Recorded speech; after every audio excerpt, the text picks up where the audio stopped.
sérieux dans ce qu'on montre. Faut être sérieux. Il faut qu'on puisse compter sur quelqu'un. Parce que si on ne peut pas compter sur un disciple de Jésus-Christ, alors sur qui on va compter? Si on ne peut pas compter sur sa parole. Il y en a qui disent n'importe quoi. Ils le savent qu'ils ne le feront pas, mais ils le disent quand même. Taisez-vous! Ça souille. Ça souille. Et ça donne des mauvaises opinions. Il faut être sérieux. Il faut être sérieux. Ça coûte d'être sérieux.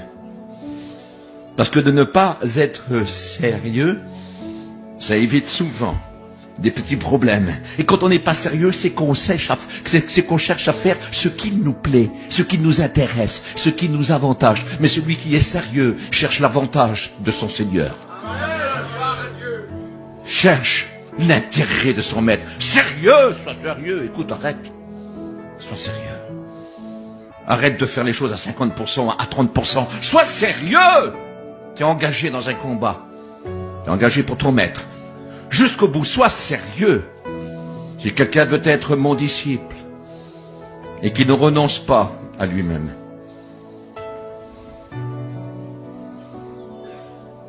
il n'est pas digne de moi.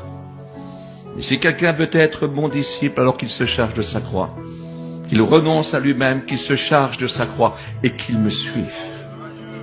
C'est-à-dire notre sérieux à nous, je l'ai dit hier matin, notre sérieux à nous, c'est de porter la croix, mais de la montrer partout. Et de la montrer surtout quand le Seigneur veut que nous la montrons. Et devant n'importe qui. Un jour, un homme de Dieu lui a posé cette question. Ce n'est pas moi. Je ne sais pas si j'étais né seulement. On lui a dit cette question et puis ça restait célèbre. On lui a dit, tu es un bon chrétien? Il a répondu, demande-le à ma femme. Il faut être sérieux.